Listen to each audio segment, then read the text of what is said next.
Official YouTube channel کو subscribe کریں اور بیل آئیکن کلک کریں۔ نحمده ونصلي ونسلم على سيدنا ومولانا محمد رسوله النبي الأمين المكين الحنين الكريم الرؤوف الرحيم، أما بعد، فأعوذ بالله من الشيطان الرجيم، بسم الله الرحمن الرحيم، فقل تعالوا ندعو أبناءنا وأبناءكم ونساءنا ونساءكم وأنفسنا وأنفسكم إلى آخر الآية۔ صدق الله مولانا العظیم۔ معزز مشائخ و علماء کرام، جملہ معتکفین اور معتکفات، اللہ رب العزت کا شکر ہے جس کی توفیق سے ہم آج 2016 کے ماہ رمضان المبارک کے اعتکاف کی پہلی رات، جو 21ویں شب رمضان ہے، اس میں جمع ہے۔ آج کی رات کی دو جہتی اہمیت ہے۔ ایک تو یہ کہ 21ویں شب رمضان، اس رات سے 10 روزہ اعتکاف شروع ہو رہا ہے، اور پھر یہ خود طاق رات بھی ہے۔ ان 5 طاق راتوں میں سے جن میں لیلۃ القدر کو تلاش کیا جاتا ہے، تو ان 5 طاق راتوں کی پہلی رات 21ویں۔ اس کی دوسری اہمیت یہ ہے کہ یہ سیدنا مولا علی المرتضیٰ کرم اللہ وجہہ الکریم رضی اللہ تعالی عنہ، ان کی شہادت کی رات، اس لیے اس دن کو یوم علی کے طور پہ منایا جاتا ہے۔ یہ شب شہادت علی المرتضیٰ ہے کرم اللہ وجہہ الکریم۔ سو میں نے چاہا کہ آج کی بابرکت رات کی مجلس منسوب کی جائے مولائے کائنات رضی اللہ تعالی عنہ کے نام، اور آج کی رات ان کا ذکر کیا جائے۔ میں نے اس مبارک ذکر کے لیے قرآن مجید کی سورہ آل عمران کی آیت نمبر 61 کا ایک حصہ تلاوت کیا۔ یہ واقعہ ہے جب مباہلہ کے لیے نجران سے مسیحی وفد آیا تھا، آقا علیہ السلام کے ساتھ دراصل مناظرہ کے لیے آیا تھا، جو بعد ازاں مباہلہ میں کنورٹ ہوا، اور وہ مباہلہ کے میدان میں قائم نہ رہ سکے، مگر اس موقع پر یہ آیت کریمہ اتری۔ جب وہ مسیحی وفد آقا علیہ السلام کے سامنے تھا، تو اللہ رب العزت کا حکم آیا کہ میرے حبیب مکرم صلی اللہ علیہ وسلم، آپ انہیں مباہلہ کی دعوت دیں، انہیں فرمائیں کہ تم بھی میرے خلاف دعا کرو، میں بھی تمہارے خلاف اللہ کے حضور دعا کرتا ہوں، جسے عرف عام میں آپ بد دعا کہتے ہیں، یعنی تم میرے خلاف کرو اور اپنے حق میں، اور میں تمہارے خلاف کرتا ہوں اپنے حق میں۔ اللہ رب العزت کس کی دعا کے نتیجے میں حق کو ظاہر کر دیتا اور باطل بھی بے نقاب ہو جائے گا۔ اس موقع پر جب یہ آیت کریمہ اتری تو حضور علیہ السلام نے سیدنا مولا علی المرتضیٰ کرم اللہ وجہہ الکریم کو بلایا۔ صحیح مسلم کی یہ حدیث ہے، صحیح مسلم کی حدیث صحیح ہے، اور حضرت سعد بن ابی وقاص رضی اللہ تعالیٰ عنہ حدیث کے راوی، کتاب فضائل الصحابہ صحیح مسلم کی، اور پھر جامع ترمذی میں بھی ہے، کتاب المناقب میں، مسند احمد بن حنبل میں بھی ہے، اور امام ترمذی نے تفسیر القرآن میں بھی اس کو روایت کیا ہے۔ پھر امام نسائی نے بھی روایت کیا ہے۔ الغرض یہ حدیث صحیح ہے، اس پر ائمہ حدیث میں اور حدیث کی سند پر روایت پر جرح و تعدیل کرنے والے ائمہ میں سے کسی نے آج تک اختلاف نہیں کیا۔ تو حضور علیہ الصلوۃ والسلام نے سیدنا علی کو بلایا، حدیث کے الفاظ ہیں کہ لما نزلت هذه الآیہ فقل تعالوا ندعو ابناءنا وابناءکم ونساءنا ونساءکم وانفسنا وانفسکم، دعا رسول اللہ صلی اللہ علیہ وآلہ وسلم علیا وفاطمہ وحسنا وحسینا فقال اللہم ہؤلاء اہلی۔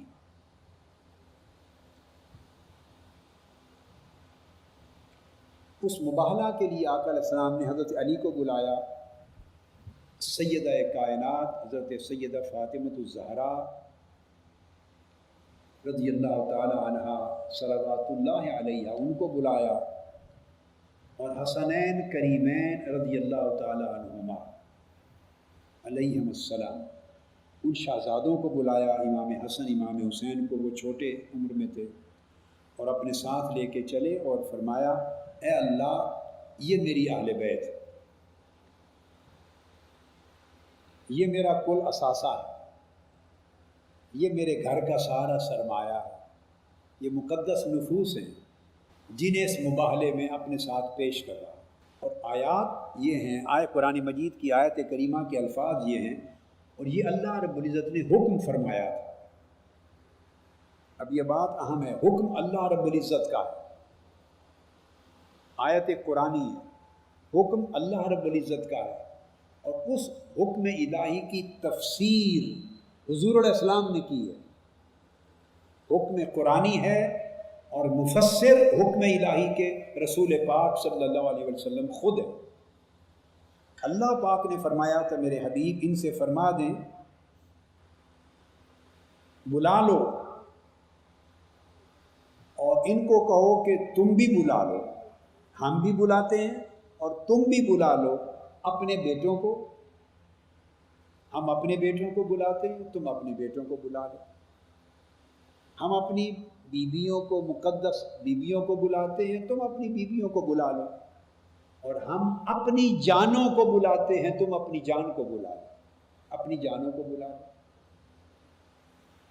پھر مباہلہ کرو۔ اللہ رب العزت نے یہ حکم فرمایا تھا۔ اس کی تفسیر حضور علیہ السلام نے یوں کی، اللہ پاک نے فرمایا تھا انفسنا و انفسکم، ہماری جان، جانیں اور تمہاری جانیں آمنے سامنے آ جائیں دعا کے لیے۔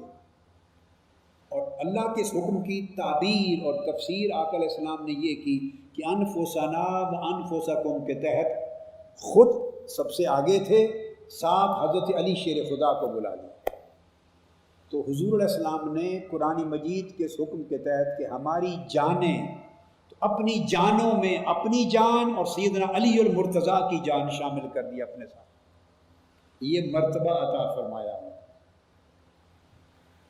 قرآن مجید نے کہا تھا ابناءنا و ابناءکم، ہم اپنے بیٹوں کو بلاتے ہیں، تم اپنے بیٹوں کو بلا لو، تو آپ نے حسن اور حسین علیہم السلام کو بلا لیا، تم اپنے بیٹوں کو لے آؤ، تو آپ نے دو شہزادے پیش کیے، اپنی جانوں کے حکم الہی میں اپنا نفس مقدس اور سیدنا علی کا نفس مقدس پیش کیا، بیٹوں کے نام پر حسن اور حسین دونوں شہزادے پیش کیے، نساءنا و نساءکم، اپنی مقدس پاک بیویوں کو ہم بھی بلاتے ہیں، تم بھی بلا لو، اور پاک بیویوں کے عنوان سے سیدہ کائنات فاطمۃ الزہرا کو پیش کیا۔ یہاں دو لطیف نکتے توجہ طلب ہے۔ ابناءنا جب کہا ہم اپنے بیٹوں کو بلاتے ہیں تو ان میں حسن اور حسین دونوں شامل کر دیے، تو بات سمجھ میں آ گئی ابناءنا۔ فرمایا ہم اپنے نفوس کو، اپنی جانوں کو پیش کرتے ہیں مباہلہ کے لیے، اور اس میں آقا علیہ السلام نے اپنی ذات اقدس کو، ساتھ سیدنا علی المرتضیٰ کو پیش کر دیا، یہ عظمت اور مرتبت عطا فرما دی اور یہ منزلت عطا فرما دی عظیم۔ یہ بات بھی سمجھ میں آ گئی۔